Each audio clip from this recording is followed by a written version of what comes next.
Hey guys, hope you're all doing well. So, I think we finally are getting somewhere with where we think Elden Ring is going to show up. Yeah, I know my last video was about like, oh, it should be there's a very good chance it's at the Game Awards. And looking back, I might have been a little bit too optimistic, but I don't think my logic there was too far off. And I'll go into why in a little bit. So basically how this video is going to work is I'm going to break down to a little bit of recap of what's been happening since the Game Awards. And then after that I'm going to do some speculation about what I think is going to happen and what's going to be in Elden Ring based on some leaks that we have now. So obviously a lot of us watched the Game Awards. That was not great. The show was fine. I don't care too much about who wins the awards since they seem to give out a lot of nominations based on commercial success, which I don't really care about. Elden Ring won Most Anticipated Game. Boy, did Jeff Keighley not seem thrilled about that. In fact, he seemed really annoyed that he keeps having to talk about this game. And I feel a little bit bad for him just because it's not his fault. Like, he's trying to put on this award show, and FromSoft is going to do exactly what they want to do, and people are just going to have to deal with it, I guess. So the Game Awards ends, and the Elden Ring subreddit and people on Twitter lose their minds and post a bunch of memes about going hollow. But then the day after, our boy, the game show man, Jeff Grubb, he says on his podcast that FromSoft fans just need to be a little bit more patient. I'm paraphrasing here, but he says, like, not days or even weeks, but not months and months and months. Just be a little bit more patient. He also said that FromSoft probably could have shown Elden Ring at the Game Awards, but chose not to. Which, like, when I initially heard that, I was like, that really pissed me off. But the more I thought about it, the more that made sense, considering that everything at the Game Awards was like these 1 to 2 minute CGI trailers, that it really wouldn't make sense to have, a full gameplay reveal. That would be, like, meaningful, right? We might see some more stuff, but I think what we really want is a good chunk of gameplay. And the Game Awards wouldn't be a great format for that. So Jeff Grubb tells us to be patient on his podcast. That Resetera leaker, Omnipotent, who had said he was signing off for a while due to toxicity on Resetera, which is fair, also kind of backed that up, essentially saying that FromSoft has our back, which is kind of meaningless. But ultimately, both these sources were trying to reassure the rabid community that things were going to be fine, that we're going to learn some more stuff pretty soon. Now, here's where things start to heat up a little bit more. About 2 weeks after the Game Awards, an Italian journalist named Federico Fossetti says on his Twitch stream that if it weren't for COVID, we'd currently be playing the game. Now, for those who don't know Fossetti, he said a lot of stuff about Elden Ring. Not a lot of concrete stuff, but a lot of the same sort of COVID's really delayed them a lot. This game is much more similar to Dark Souls than it is Sekiro or Bloodborne. Just a lot of general information that it's a little bit hard to pin down. And with stuff not related to Elden Ring, they seem to be the most reliable Italian games journalists out there.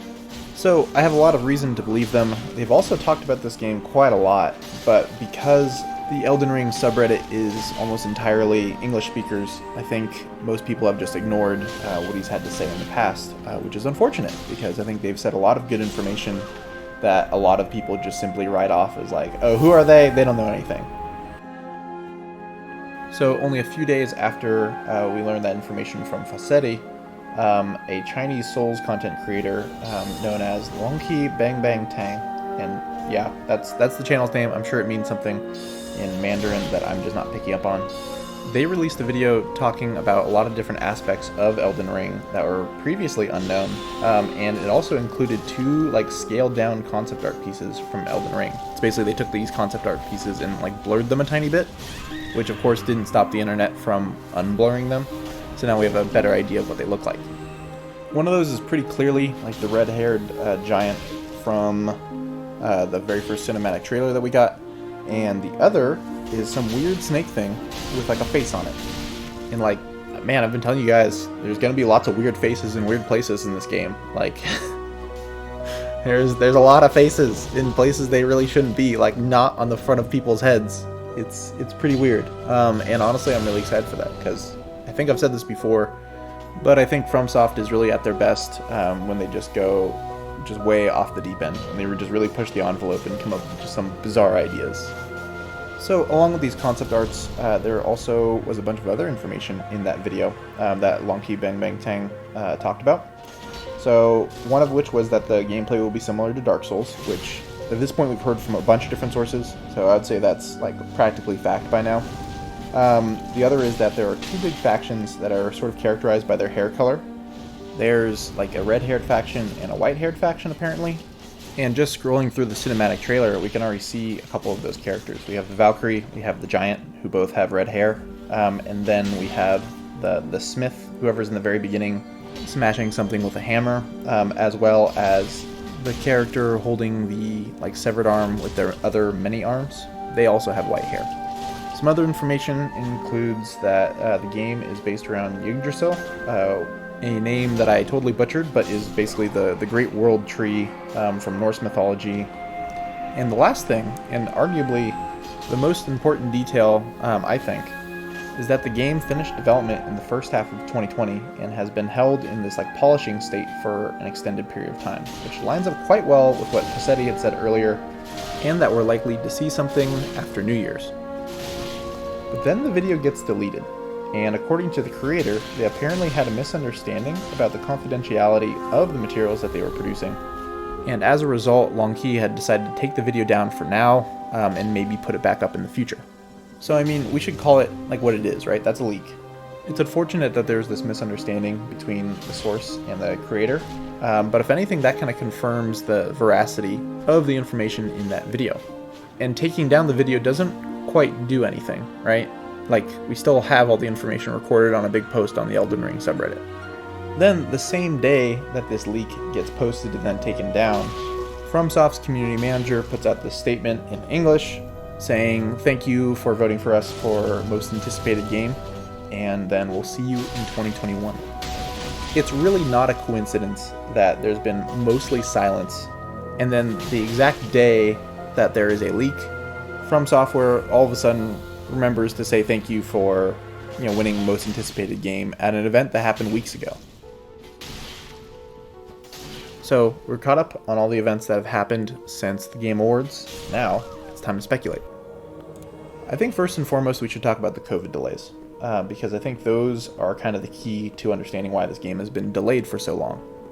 So back when the pandemic first got going, I think back in April, FromSoft put out a tweet that said like, the world is going through great turmoil right now, and we'll have something for you to play when this is all over.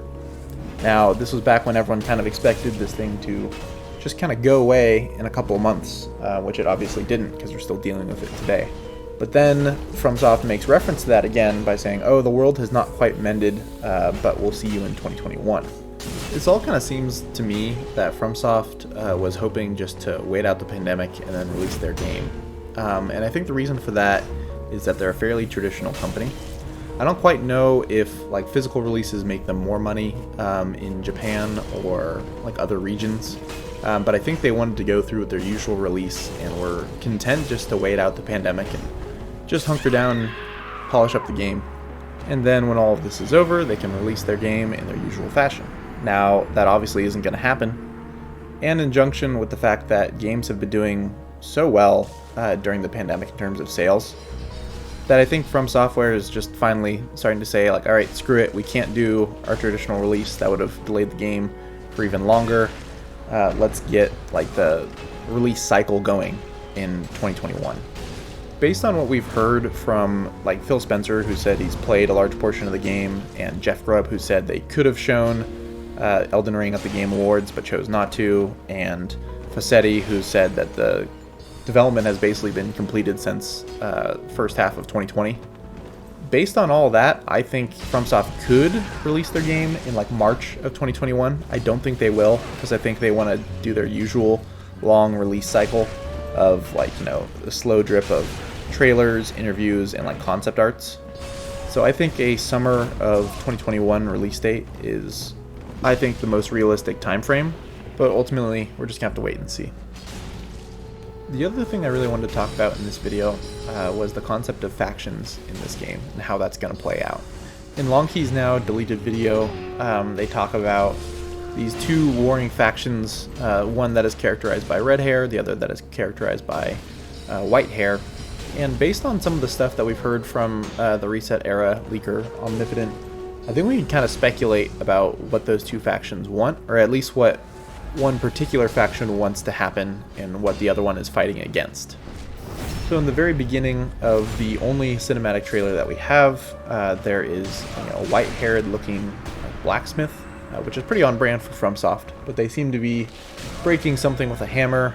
I've seen a lot of people speculate that the Elden Ring itself is like an actual ring you'd wear around your finger, which seems a little too derivative of like Tolkien's Lord of the Rings. According to a post from Omnipotent, they talked a little bit about what the Elden Ring was, and they described it more as like a force of nature. They likened it to like Earth's atmosphere that like keeps radiation from frying us all. And he also mentioned that like with that being shattered, that some more fantastical elements are let into like this plane of existence. This reminds me a lot of the main plot to Bloodborne, which was that conflict between the School of Mensis and the Healing Church, where the School of Mensis was performing this like terrible ritual to bring the Red Moon to hang over Yharnam once again. And the idea was that they'd bring humanity into the next stage of evolution by drawing forth a Great One. Now, in a way, they kind of succeeded. If you go and get the right ending with enough umbilical cords, then you can become a sluggy Great One. But as a result, like everyone in Yharnam was either like driven mad, or turned into a beast, or just killed. So not a great outcome, gotta say. But this reminds me a lot of what like that white-haired faction seems to be doing. They appear to be the ones like shattering the Elden Ring. This force that is keeping out, fantastical elements, and I think really terrible Lovecraftian elements. And I wouldn't be surprised to learn that like the faces that we keep seeing in all these different like concept arts are a direct result of like this barrier keeping out unimaginable horrors from this plane of existence being shattered. I mean, either way, I'm excited for more Lovecraftian elements to Miyazaki's storytelling. I thought Demon Souls and Bloodborne benefited a lot from those. So I'm excited to see a continuation or like an evolution of that incorporated with more Dark Souls-like gameplay. The last thing I really want to talk about is like when we're going to see gameplay for this game. I've heard a lot of people throwing around the idea that FromSoft will just like shadow drop the big gameplay trailer and like an interview with Miyazaki, which they've done in the past for Sekiro and Dark Souls 3. I don't think they'll just do it out of the blue. They, again, are a pretty traditional company, and I think we'll like talk about it at Taipei Game Show. I don't think there's a specific live stream any of us are supposed to watch. I think it will just happen within the time frame of Taipei Game Show. But nothing is really definite. There's been a lot of speculation that stuff would be at the Game Awards, but you never really know. They seem to be, keeping a pretty tight lid on everything. The fact that the one and only leak that we've gotten, which is a little bit of information and 2 blurred concept arts, was immediately responded to with like a PR message from the community manager, is pretty telling that they really don't want anything else leaked. I think the miscommunication with that leak that happened in the first place is kind of telling that something's right around the corner, and all signs seem to be pointing to us getting some news about this game in the next month, really. So, stay hopeful, but most importantly, stay safe, and I've really been appreciating all the support you guys have given me. It's really been fueling so much of my drive to make these videos, and I've been having a lot of fun making them, and I have another one in the pipeline already. So I guess stay tuned for that. It's a bit of a rant, so just prepare yourselves, I guess. So that's about it for me, guys. Thanks for watching, and I'll see you in the next one.